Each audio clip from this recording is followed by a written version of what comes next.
So, how complicated can bill drafting actually become in the California legislature?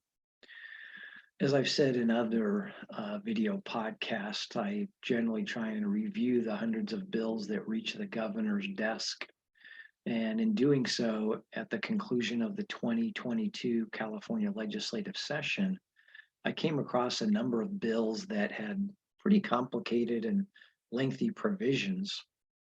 And one of the difficult areas in drafting amendments in California legislation are so-called double jointing amendments.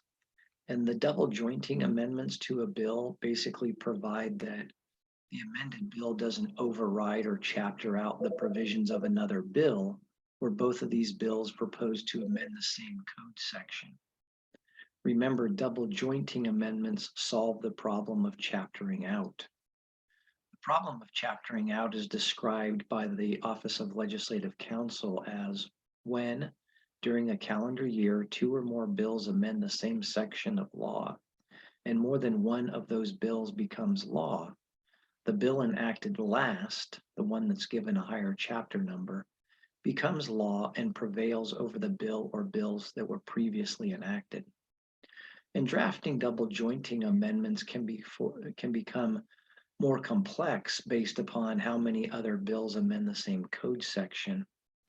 So there was a bill in California in the 2022 session, AB 1655, dealing with state holidays.